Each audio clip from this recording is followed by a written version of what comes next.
Hey guys, I just want to jump on here and make a video covering the basics of this thing that we call the RV.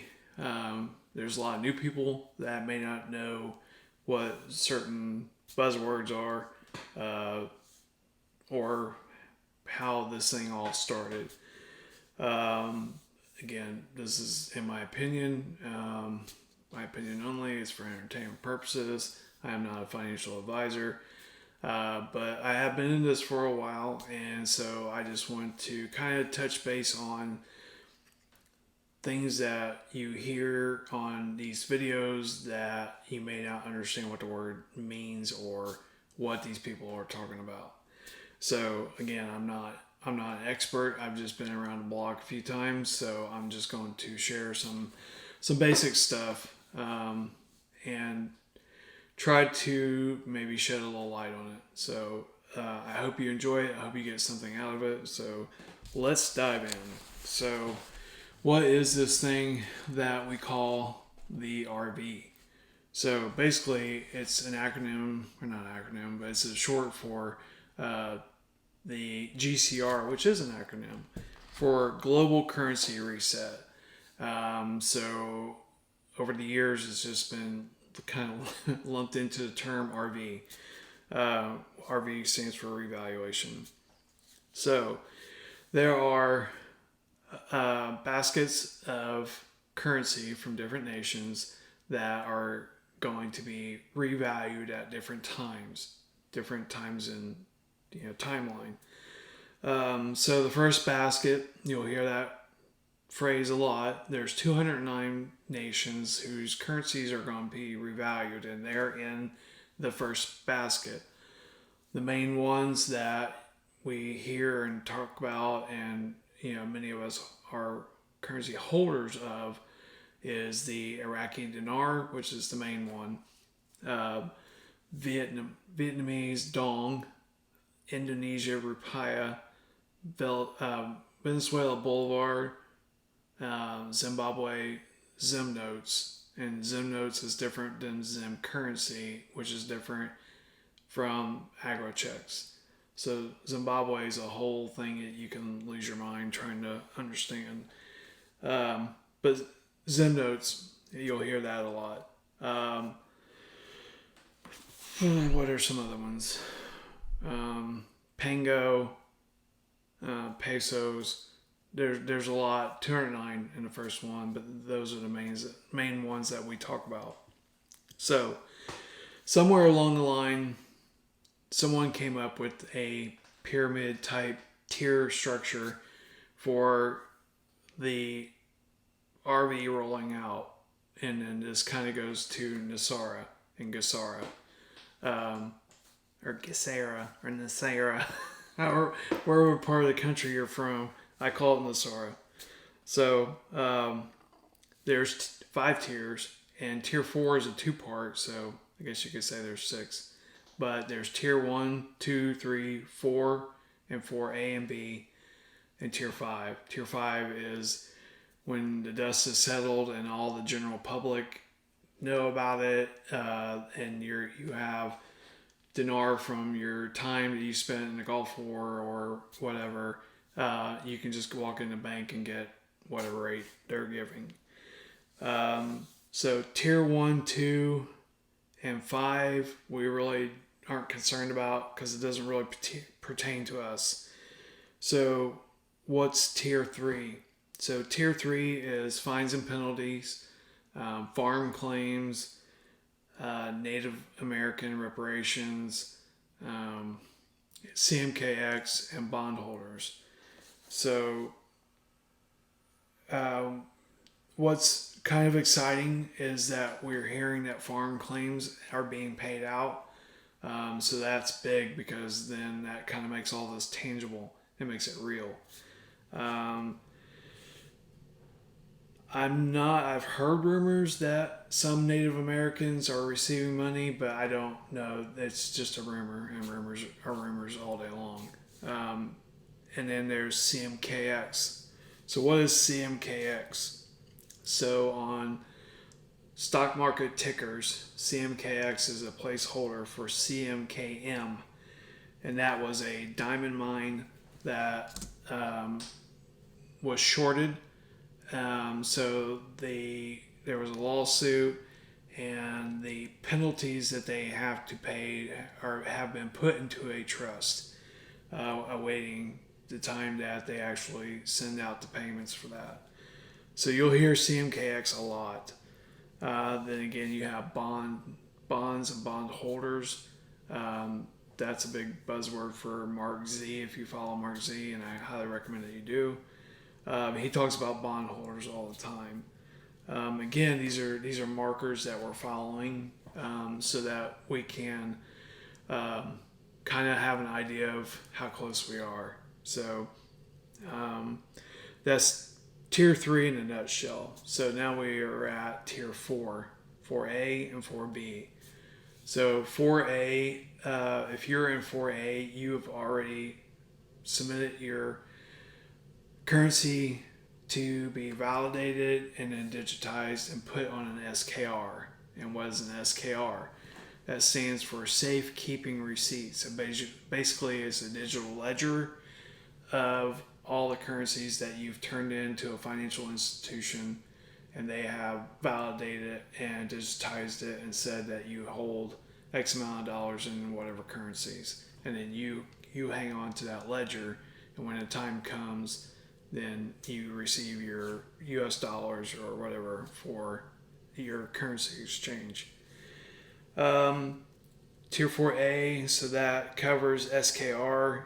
If you're a part of a group, then you'll hear church groups a lot, or this group or that group.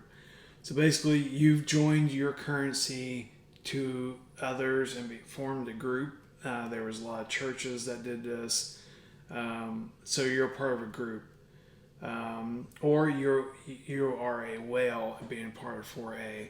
And a whale is just someone who, if you're a currency whale, you have pallets of currency. Obviously, you're rich and you can afford to do that. Or you hold stacks and stacks of bonds. So basically, that's a whale in a nutshell. So we are tier 4B. So if you're watching this, congratulations, you're 4B. So basically, that's called the internet group. This is the group of us individuals who hold currency. We physically hold them, and we're waiting for a notification to go and turn those in. So that's tier 4B. Like I said, if you're watching this, you're 4B. If you hold currency. If you stumbled across it, I would highly recommend that you go pick up some currency. But this whole thing in a nutshell is a speculative investment, because none of us that are involved in this have a guarantee of return on investment. So know what you're getting into. So that's tier 4B. And then, like I said, 5 doesn't pertain to us, because that's just the general public. Once all this stuff, the dust settles, and you happen to have some currency, you can go to the bank and exchange it. Another word you'll hear floating around, not as much as in the early days, is prosperity packages. That doesn't pertain to any of us. Well, I should say the majority, because that was something that was formed like in the 80s and 90s. So that tells you how far back this thing's been going on. So pertaining to the Iraqi dinar, there are two phrases that you'll hear: NEER, N-E-E-R, nominal exchange rate, nominal effective exchange rate, and then REER, R-E-E-R, and that's real effective exchange rate. So what's the difference between the two? So the nominal effective exchange rate is basically delete the 3 zeros, and then somewhere between 76 cents and a little over $1. And that's kind of like the worst case scenario. And I say that tongue in cheek, because I would take $1 all day long for the dinar that I hold. And most people would, at least some of it. So that's nominal. Do I think that that's going to happen? No. In my opinion, I do not believe that at all. What I believe in is the real effective exchange rate, REER. So what that's going to be is delete the 3 zeros, skip right to the RI, which is the reinstating of their current rate or previous rate. So before the Gulf Wars, they were at 322. That rate was based solely on oil sales for Iraq.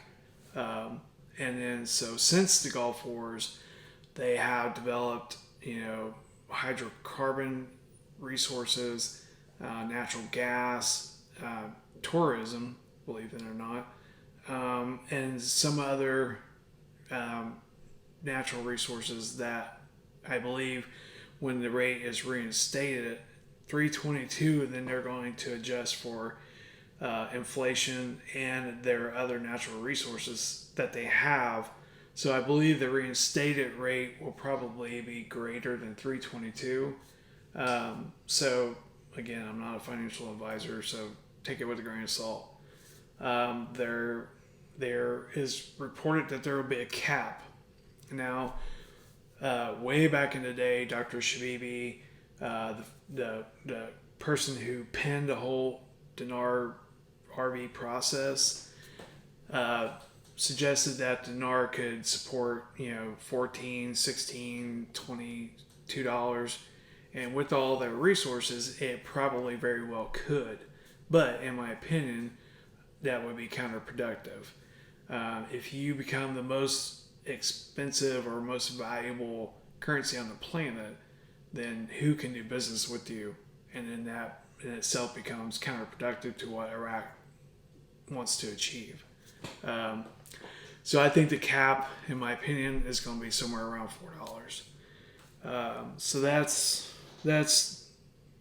the dinar kind of in a nutshell. So another acronym that you'll hear is QFS. So what is the QFS? Quantum Financial System. So this is a ledger system that is tied to... It's my ringtone. That is tied to a quantum computer ledger system.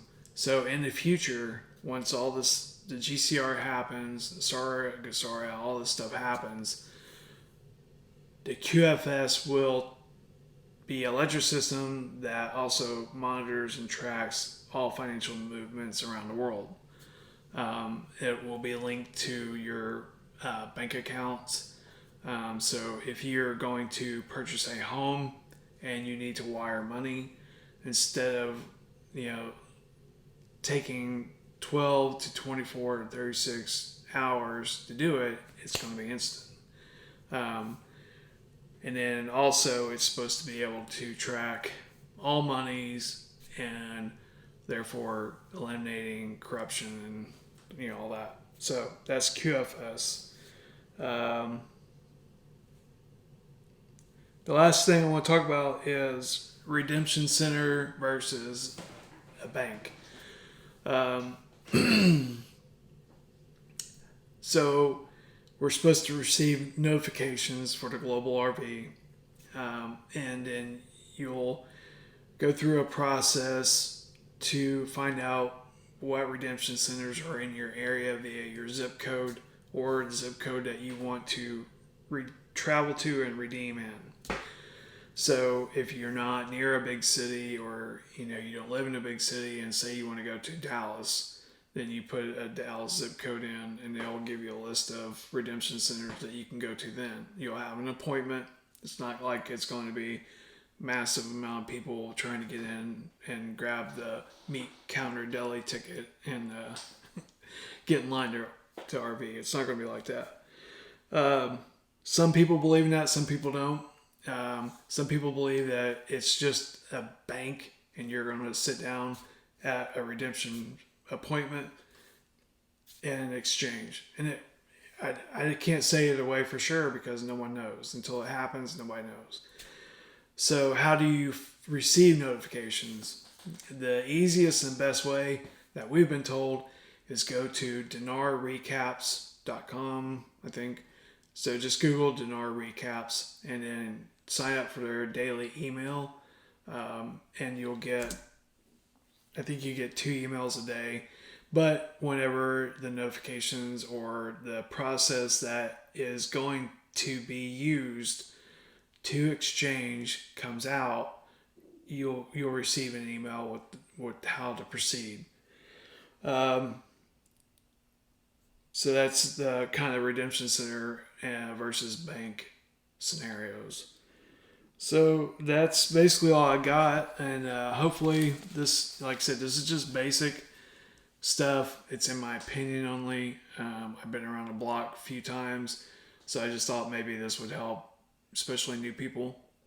So like, share, and subscribe, and then if you're new and you have someone that you want to get involved with this, then I would definitely share this video with them and then encourage them to get their currency, because I've been saying we're close for many years because I have truly believed that. But with, Al-Alaq being in New York as we speak and other things happening, it sure does seem like this thing is coming to an end. So don't wait. And if you know someone you're trying to get into it, I would stress the urgency of it. So that's all I got right now. And then, like I said, subscribe to my channel and then hit the notification bell. Then as soon as I post a new video, which I try to do every day, you'll get a notification for it. So that's it. Thanks for watching, and I appreciate your time. See you later.